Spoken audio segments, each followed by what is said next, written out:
students, I am Ramraj and welcome to Gyan Niketan Education Care channel.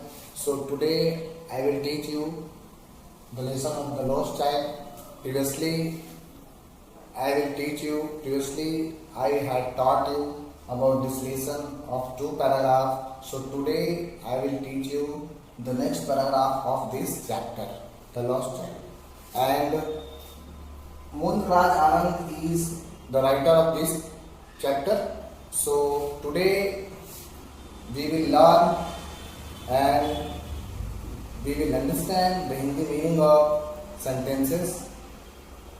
So what is the next paragraph, the Hindi meaning, so we can understand here, and I hope that you will listen as carefully. So बच्चों, मैं आज आपको आगे का paragraph बताने वाला हूँ और आज आप ध्यान से सुनिएगा कि आगे के पैराग्राफ का हिंदी क्या है। द लॉस्ट चाइल्ड चैप्टर का आगे का पैराग्राफ का हिंदी हम लोग आज जानने वाले हैं। लिखा हुआ है, इसके पहले मैंने बताया था, उसको दोबारा मैं रिपीट कर देना चाहता हूँ कि जब वो बच्चा अपने माता पिता से उस खिलौने की जिद कर रहा था तो उसके माता पिता ने, उसके जो पिता थे, उसके ऊपर काफ़ी गुस्सा हो गए। तो उसकी माँ ने उस बच्चे का ध्यान भटाते हुए एक खेत की तरफ इशारा करते हुए कहा कि देखो कितने अच्छे सुंदर फूल लगे हुए हैं उस खेत में। उसके बाद हम लोग आगे का पैराग्राफ चलते हैं। A group of dragonflies were bustling about on their gaudy purple wings. ध्यान दीजिएगा, a group of dragon flies were bustling about on their gaudy purple wings. कह रहा है कि चिवरा मक्खियों का एक झुंड, चिवरा मक्खी, ड्रैगन फ्लाइज का मतलब वैसा मक्खी जो ड्रैगन के जैसा एक्टिंग करता है, जिसे चिवरा मक्खी के नाम से जाना जाता है हिंदी में। तो चिवरा मक्खियों का एक झुंड अपने चमकीली बैंगनी पंखों पर हलचल कर रहा था। उस खेत के अंदर जो चमकीली, जो बैंगनी पंखों का, उसका बैंगनी कलर का जो पंख था, उस पंख पे वो हलचल कर रहा था, मूविंग कर रहा था। कह रहा है intercepting the flight of a lone black bee और butterfly in search of sweetness from the flowers.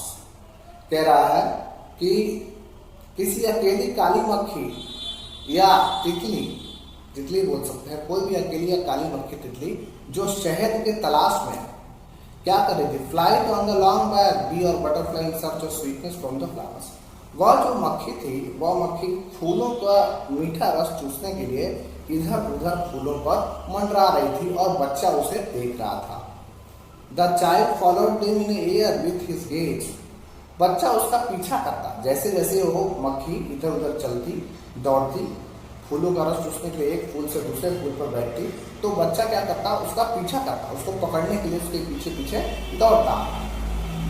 Till one of them would steal its wing and rest, and he would try to catch it. उसमें से कोई मधुमक्खी किसी फूलों पर शांत तरह से होकर के बैठ जाती थी, तो बच्चा धीरे धीरे उसके पीछे जाकर के उस तितली को पकड़ने की कोशिश करता है। एक प्रकार से आप तितली समझ सकते हैं, यहाँ पे मक्खी कहा गया है, लेकिन आप उसे तितली नाम ले सकते हैं क्योंकि बच्चा मक्खी तो पकड़ेगा नहीं। जब भी पकड़ेगा तो क्या पकड़ेगा, तितली पकड़ेगा। तो जब भी वो तितली किसी फूल पर बैठती, उसे उसका रस चूसने के लिए शांत अवस्था में 2 मिनट बैठ जाती, तो बच्चा पहले वेट कर लेता कि बैठ रही है कि नहीं। जब बैठ जाती मधुमक्खी, तब उसको पकड़ने के लिए बच्चा धीरे धीरे से पीछे से जाता। But it would go fluttering, लेकिन बच्चा के हाथ में वो नहीं आता। मतलब जो मक्खियां थी, जो तितलियां जो फ्लटरिंग कर रही थी, फ्लैपिंग कर रही थी। But it would go flapping up into the air when he had almost caught it in his hand. जब जैसे ही बच्चा उसको पकड़ने जाता, मक्खी उड़ जाती। फिर वेट करता बच्चा कि अब मक्खी बैठेगी, फिर मक्खी बैठती, फिर बच्चा उसको पकड़ने के लिए जाता। और कभी कभी तो ऐसा होता कि जब बच्चा उसको पकड़ने के लिए जाता, तो मधुमक्खी तितली जो थी वो बैठे बैठे जब उसके हाथ में जैसे पकड़ने के लिए आता, वो हाथ में पकड़ के आने के बाद उड़ जाती, मतलब हाथ को टच होती और वह मक्खी उड़ जाती। तो इस प्रकार से जो मक्खी है उस बच्चे के साथ फ्लैटरिंग कर रही थी, मजाक कर रही थी, मस्तियां कर रही थी, फ्लैपिंग कर रही थी। फ्लैपिंग का मतलब होता है कि हाथ में आकर के भी हाथ में न आना, मतलब मजाक करना, बदमाशी करना। तो मक्खियां जो थी, जो तितलियां थी वो बच्चे के साथ मजाक कर रही थी, फ्लर्टिंग कर रही थी। Then his mother gave a cautionary call. तो इतने में उसकी माँ ने चेतावनी भरी आवाज से उसको बुलाया। Come child, come come on to the footpath. बच्चे आओ, इधर आओ, मेरे प्यारे बच्चे इधर आओ, पगडंडी रास्ते पर आओ, फुटपाथ पर आओ, मतलब पगडंडी रास्ते पर आओ। He ran towards his parents gaily and walked abreast of them for a while being. वह कौन हुआ? बच्चा खुशी से अपने माँ के पास चला गया जब उसकी माँ ने उसे बुलाए। तुरंत वह चला गया। For a while being, कुछ देर के लिए। However, soon left behind, attracted by the little insect and worms around the footpath that were teeming out from their hiding places to enjoy the sunshine. देखिए अब क्या कहता है कि जैसी माँ उसको बुलाती है कि बेटा इधर आओ, तो वह दौड़ के अपनी माँ के पास जाता है, लेकिन उसका ध्यान वही टिका रहता है। कहाँ पर? उस खेत में। उस खेत में उसका ध्यान टिका रहता है उस तितली के ऊपर। वह अपनी माँ के आज्ञा का पालन करता है, लेकिन फिर भी उसके दिमाग में बात बनी रहती है और वह माँ के बुलाने पर वह जाता है। जाने के बाद वहां पे कुछ थोड़ा देर खड़ा हो जाता है और खड़ा होने के बाद वह उधर देखने लगता है और देखने के बाद तुरंत अपनी माँ के स्थान से वहां से हट के फिर आता है और एक पेड़ की छांव में छुप जाता है उस तितली को देखने के लिए कि वह तितली कहाँ बैठती है, और उसको पकड़ने के लिए वह एक पेड़ की छांव में खड़ा होकर के सोचने लगता है। पेड़ की छांव में धूप से बचने के लिए खड़ा होता है। Come child, come, his parents called from the shade of a grove where they had seated themselves on the edge of rail. He ran towards them. आओ बच्चे, आओ मेरे बेटे आओ, इधर ऐसे उसकी माँ बुलाती है। उसके माता पिता जो थे ना, वो पेड़ की छांव में से कुछ फूलों के बीच में से कुछ खेतों में खड़े रहते हैं और उसे बुलाते हैं, और वह बच्चा वहां पे दौड़ते हुए जाता है और दौड़ते हुए जा करके वहां पे कुआं था, उस कुएं को ऊपर कुएं के साइड में खड़ा हो जाता है। A shower of young flowers fell upon the child as he entered the grove. A shower of young flowers, खिले हुए फूलों को झड़ते हुए देख, नीचे गिरते हुए देख, वह बच्चा उसे पकड़ने के लिए आगे की ओर जाता है।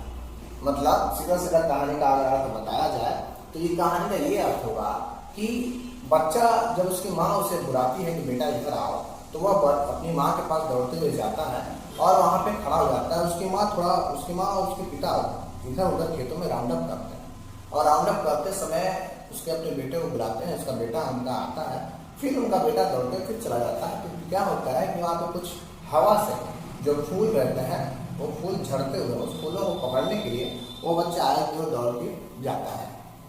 आगे की ओर दौड़ के जाने के बाद he began to gather the raining petals in his hand, but lo, he heard the cooing of doves and ran towards his parents shouting, "The dove, the dove!"